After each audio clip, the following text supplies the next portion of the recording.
Oh my gosh, what do I do about my cat knocking over my Christmas tree? Here is how you can have a Christmas tree and not hate your cat. Hello, my little Christmas kitty cats. Welcome to the meowiest place on the internet. Oh, I might hate myself for that one. Today we're gonna be talking about how to cat-proof your tree. We love our kitties and we love our Christmas trees, but they are at war. But who are cats not at war with? I mean, it's just them against the world, am I right? Tip number one is don't place your tree near a launch pad. See this tree and see how close it is to my bookshelf? That's actually not very wise. Setting your tree within a jumping proximity from bookshelves, arms of couches and chairs, end tables, that kind of thing, it just encourages your cat to launch themselves from said thing into your tree, which is catastrophic. I have to stop. The puns. I'm sorry. Try to be mindful of where you're putting your Christmas tree in the room and avoid launch pads. Those of you with a cat, you know what I'm talking about with a launch pad. You know.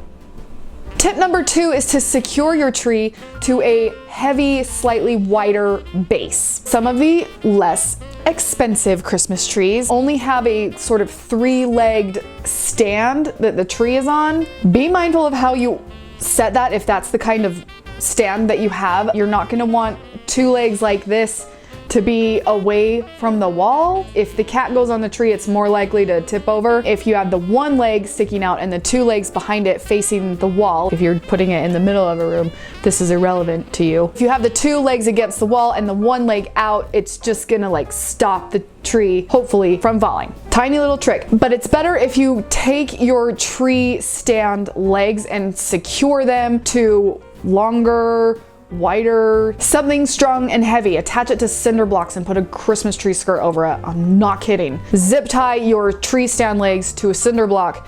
I failed to mention that you could also put bags of very heavy stuff on the legs of your Christmas tree stand, like giant bags of rice or concrete and rocks or whatever. Just bags of very heavy things you could put on the stand legs of your Christmas tree and then cover it up with a tree skirt.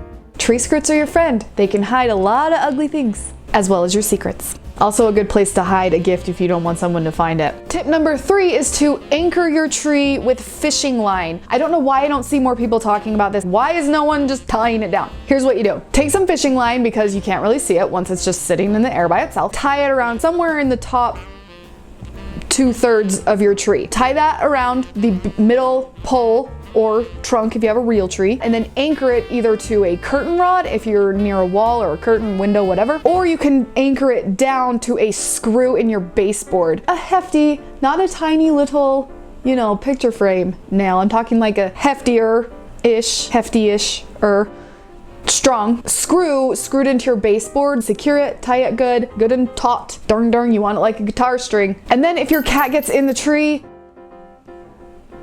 it's anchored. So anchor your tree with some fishing line.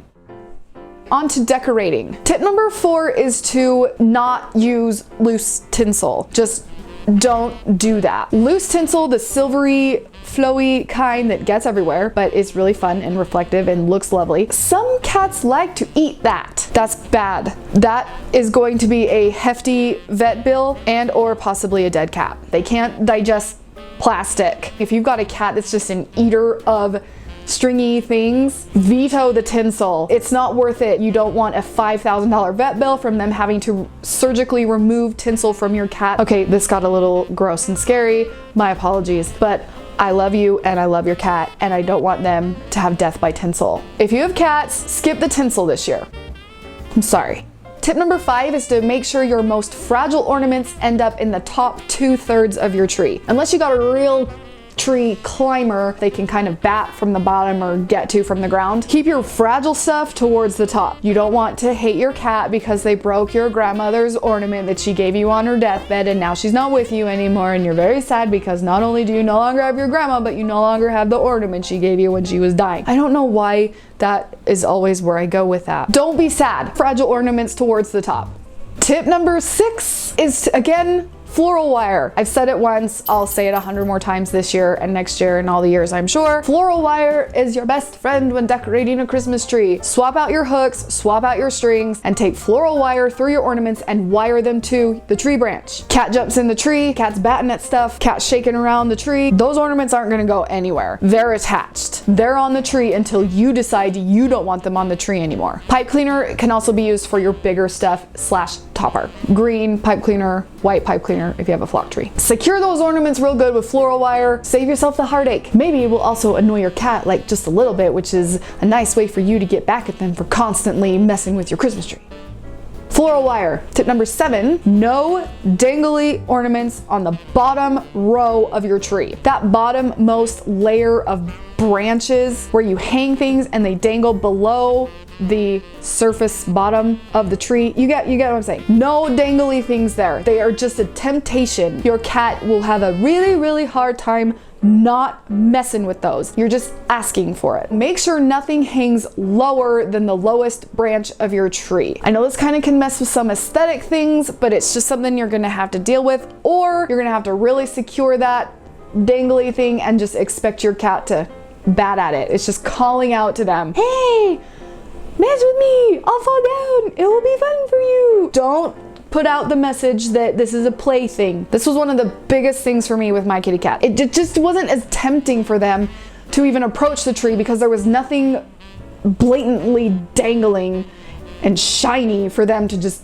go get. So nothing dangling on the bottom-most row of your tree. Very quickly, before we get on to tip number 8, I have to tell you that you can buy this sweater. Link in the description. Comes in red and green, comes in hoodie, comes in t-shirts, comes in kid sizes. Ugly Christmas cat sweater. Show your love of Christmas and your cat. Get yourself a sweater. Link in the description below. Tip number 8 is bitter apple spray. Technically, bitter apple spray is advertised for dogs, but it can be just as effective on a lot of cats. It's a spray that you spray on furniture and other things that you want to deter your pet from messing with. It's really great for dogs that are chewers, but it can also deter cats from batting at things and messing with things and munching on things like tinsel. Don't spray your tinsel with that though, just get rid of it. Spray the bottom of your tree, and you got a cat that's like a cord chewer, spray that. If you've done all of these things and your tree is protected, but they're still getting in there and it's driving you crazy, try the bitter apple spray. Any citrusy smelling spray really will work. Cats do not like citrus, so orange, lemon, lime, those kinds of things. If you want to DIY something, a lemon, orange, or lime scented spray should do the trick. See if it works. Doesn't work for every single cat. Some are just extra. Bitter apple spray is a great thing to try. It's not expensive, it's not harmful, and I've got an affiliate link for it in the description if you want to just click it and get it real fast. Give the bitter apple spray a try if nothing else is working. Hopefully these tips help keep your tree standing this Christmas season. If you're interested in seeing how I decorated my latest Christmas tree, I've done a lot. You can click or tap up here. And for some more Christmas magic, you can click or tap down here. I'm off to spread more Christmas cheer, so until we meet again, sparkle on. Wow. Ugh.